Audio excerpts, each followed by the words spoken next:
Indiana has done it. Their first ever Commissioner's Cup championship.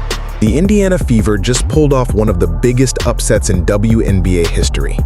Without their superstar, no Caitlin Clark, no veteran support, no chance. At least that's what everyone thought. They walked into the Commissioner's Cup final missing their best player, carrying locker room drama, and facing the most dominant team in the league. The odds? 14-point underdogs. The headlines were written before tip-off, but what happened next silenced every critic, every doubter, and even the league itself. While the Minnesota Lynx prepared for a coronation, the Fever delivered a shockwave. A team counted out, broken, and doubted rose from the rubble and played like champions. And when it was all over, when the buzzer sounded and confetti fell, Caitlin Clark wasn't on the court, but her words shook the entire league. "Everybody in the league is sick," she said. 6 words. That's all it took. Because Indiana didn't just win a trophy, they made a statement. And now, everyone's watching. This is the story of how the Indiana Fever defied the odds, dominated the Commissioner's Cup, and proved they're more than just Caitlin Clark. They're a problem, and the league isn't ready. The Indiana Fever weren't just underdogs, they were being written off like a failed experiment. Their best player, Caitlin Clark, the face of the league, the reason arenas sold out across the country, benched. A nagging groin injury had kept her sidelined for 3 straight games. Fans held their breath. Opponents smelled blood. But that was just the beginning. Dejanai Carrington? Gone. Veteran presence? Gone. Dewana Bonner, the experienced star signed to bring leadership to this young squad? She quit. 9 games into the season, she asked out, refused to play, and walked away right when the Fever needed her most. While the team tried to hold it together, Bonner was getting paid to sit out. A leadership vacuum, just like that. Then came the international duty blow. Key rotation player Damiris Dantas, thousands of miles away playing in FIBA America, leaving another gaping hole on the bench. Everything was unraveling. They weren't just missing pieces, they were being dismantled from the inside out. And it couldn't have happened at a worse time. The Commissioner's Cup final was their biggest game in franchise history, their first real shot at a title in over a decade. And yet just days before tip-off, Indiana looked more like a team on life support than a championship contender. The media was brutal. Analysts predicted a blowout. Vegas gave them no shot. 14-point underdogs against the Lynx squad that looked like a super team. This was supposed to be a coronation for the Lynx. Instead, it became a test of Indiana's soul. With Clark on the bench, Bonner gone, Dantas absent, and critics circling like vultures, this team had every excuse to crumble. But sometimes, it's when everything falls apart that a new story begins. If the Fever were a broken team, the Minnesota Lynx were a machine. Coming into the Commissioner's Cup final, they had everything going for them. The reigning champions, the best record in the league, a 14-win juggernaut steamrolling the competition. And they weren't just winning, they were dominating. Precise, ruthless, locked in. Led by MVP frontrunner Napheesa Collier, the Lynx played like a team possessed. She was putting up monster numbers, leading both ends of the court, and had the swagger of someone who knew the title was already in the bag. This wasn't just another game, it was their home turf.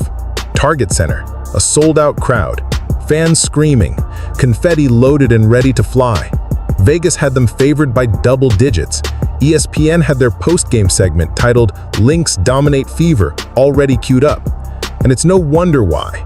The Lynx didn't have injuries, they didn't have drama. They had rhythm, chemistry, and momentum. Their offense moved like a dance, fluid passes, crisp cuts, unstoppable movement. Their defense? Suffocating, disciplined, smart. This was a team built for championships. They had the experience, the stars, the depth. The Fever? They looked like they were walking into a slaughterhouse. Even Fever head coach Stephanie White admitted it. They'd have to be disruptive, play perfect, and still pray it was enough. The challenge wasn't just physical, it was mental, psychological. Could this underdog team walk into the champ's house, short-handed and outgunned, and stop the coronation? No one thought so. Analysts were already debating how many points Minnesota would win by. But here's what they didn't see coming. The Indiana Fever weren't planning to survive. They were preparing to shock the world. Without Caitlin Clark, the Indiana Fever weren't just missing a player. They were missing their heartbeat. She wasn't just a scorer. She was the floor general, the offensive architect, the spark that lit the fire. And once she was sidelined, that fire dimmed. In the 3 games leading up to the Commissioner's Cup final, Indiana looked like a team in free fall. They dropped 3 of 5. But it wasn't just the losses. It was how they lost. Double-digit leads? Gone. Sloppy turnovers? Stagnant ball movement. The Fever offense, once fluid and aggressive, had slowed to a crawl. The identity they spent months building vanished. Players panicked. Instead of passing, they forced contested shots. Instead of trusting each other, they played hero ball. The chemistry that made them dangerous fell apart. And the biggest victim? Aaliyah Boston. The all-star forward had been one of the team's most efficient weapons, dominant in the paint, deadly when fed in her spots. But without Clark's vision, Boston was starved of touches. She'd seal off defenders, call for the ball, and never get it. You could see it on her face, frustration turning to disbelief. Meanwhile, defenses had a field day. With Clark out, teams zeroed in on Kelsey Mitchell and Boston. The spacing collapsed. The game plan became predictable. The Fever weren't just outmatched. They were unrecognizable. And all of it pointed to one harsh truth. Indiana didn't just lose their best player. They lost their system, their rhythm, their soul. The Commissioner's Cup final was looming. The lights were about to come on, and it looked like Indiana would be stepping onto the biggest stage of their season without a clue how to perform. But just when it seemed like they were spiraling, something changed. Every team hits a wall, but most crash. The Indiana Fever didn't crash. They clawed their way back. It started quietly. No big speech, no miracle moment, just a shift. In energy, in belief. Head coach Stephanie White lit the match. Her message wasn't sugar-coated. It was blunt. Pressure is a privilege. In other words, if the league's watching, it means you matter. Now prove why. In the days leading up to the Commissioner's Cup final, practice got gritty. Players challenged each other. No one wanted to be the weak link. The locker room stopped sulking. They started locking in. Aaliyah Boston? Focused. Natasha Howard? Fired up. Kelsey Mitchell? Laser sharp. And even though she couldn't play, Caitlin Clark wasn't silent. She was courtside, vocal, engaged in every huddle, coaching, cheering, leading. Her presence reminded them this game wasn't just for a trophy, it was for pride, for respect, for her. The team stopped worrying about who wasn't there and started showing up for each other. Steph White told her players, "This game isn't about surviving, it's about owning the moment." Suddenly, you could feel the shift. They weren't just preparing for the Lynx, they were preparing to rewrite their season. Because when everything breaks down, when you're counted out, called finished, abandoned by veterans, left limping into the biggest game of the year, you either fold or you fight. And the Indiana Fever chose violence. What happened next turned doubters into believers and believers into lifelong fans. From the opening tip, it was clear this wasn't the same Indiana Fever team. They came out swinging, aggressive, sharp, locked in. Kelsey Mitchell set the tone. First quarter, she drove hard to the basket, shook her defender, and buried a deep 3. No hesitation, no fear. She didn't just want to score, she wanted to send a message. Aaliyah Boston finally got fed in the paint, and she made Minnesota pay. Post moves, putbacks, mid-range jumpers. Her footwork was surgical. Every time she touched the ball, the Lynx defense collapsed. She didn't just show up, she took over. Then came Natasha Howard, unstoppable. Rebounds? She owned the glass. Defense? She shut down Nafisa Khalir, the MVP favorite. On offense, she attacked the rim, hit her free throws, and found open teammates. She was everywhere. Heart, hustle, and chaos bundled into one. Sophie Cunningham came off the bench like a wildfire. 3 quick threes, loud energy, pure swagger. The crowd went quiet. The Fever were cooking. Ari McDonald, Lexi Hull, everyone contributed. It was a team. 5 players scored in double figures. The ball moved like it had a purpose. Sharp cuts, extra passes, no hero ball, just winning basketball. On defense, they suffocated the Lynx, held them to 39 points across the final 3 quarters, forced 5 turnovers from Collier alone. The arena went silent. Minnesota tried to rally, closing the gap to 7, but Boston answered. McDonald responded. Cunningham drilled another 3. And just like that, the dream turned real. Indiana wasn't clinging to hope. They were commanding the game. The scoreboard didn't lie. 74-59. A beatdown. This wasn't luck. It was domination. The game was over, but the real moment, the one that would echo across the league, was still coming. Inside the Fever locker room, celebration erupted, music blasted, champagne sprayed, players danced, laughed, screamed. But all eyes drifted to one person, Caitlin Clark. She hadn't played a single minute, yet her presence loomed larger than life. She'd been cheering the entire game, huddling during timeouts, hyping every big play. She didn't sulk. She led, even off the court.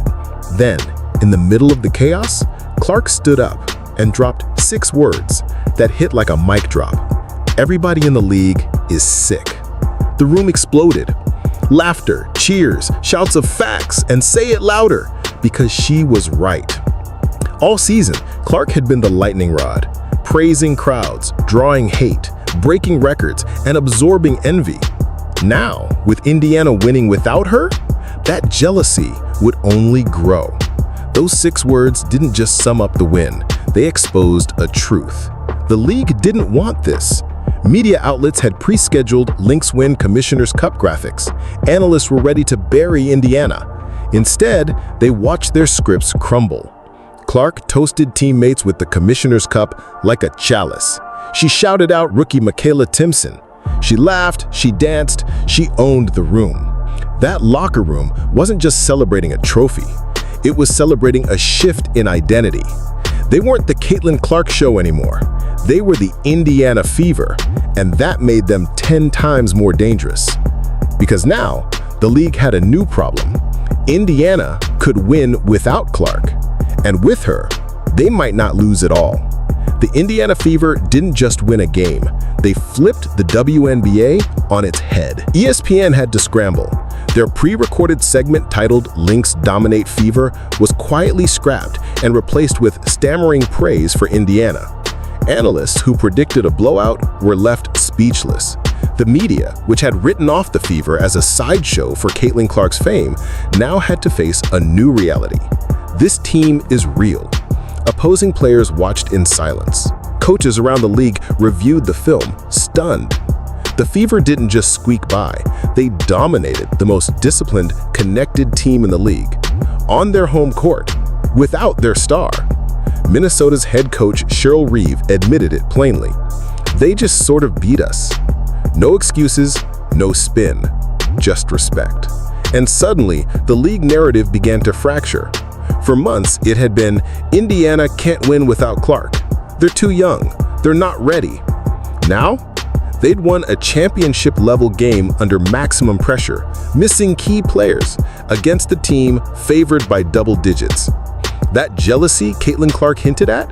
You could feel it ripple through fan bases, broadcasts, and Twitter timelines. Because this win didn't just say Indiana's good. It screamed, we're coming for everything. The Fever forced every team in the WNBA to rewrite their scouting reports, to rethink their assumptions, to respect a group they once overlooked. And when Clark returns, the league's most talked-about player will join a team that already proved they don't need her to win, which makes them downright terrifying with her. This wasn't just a win, this was a warning shot. The Indiana Fever just told the entire WNBA, we're not waiting for the future, we are the future. Think about what they overcame. Injuries, locker room drama, media doubt, a dominant opponent. Everything that could go wrong did. And still, they stood tall, played as one, and won big. But here's what makes this terrifying for the rest of the league. They did it without their biggest weapon. When Caitlin Clark returns healthy, and she will, she's not rejoining a broken team. She's walking into a locker room full of battle-tested warriors. Players who now know they can win without her. Players who found their voice, their rhythm, and their confidence on the biggest stage. That changes everything. Because now, the Fever aren't a one-player show. They're a unit. Deep, tough, fearless. And that's how championship teams are built. Kelsey Mitchell, ice in her veins. Aaliyah Boston, unstoppable when empowered. Natasha Howard, cold-blooded MVP-level intensity. Sophie Cunningham, Lexi Hull, Ari McDonald. The bench isn't just strong, it's lethal. The Fever didn't win by accident. They earned this. And now, with momentum, belief, and a healthy Caitlin Clark on the horizon, the WNBA has a serious problem. Because the Indiana Fever are no longer a team you count out. They're a team you circle on the schedule and pray you survive.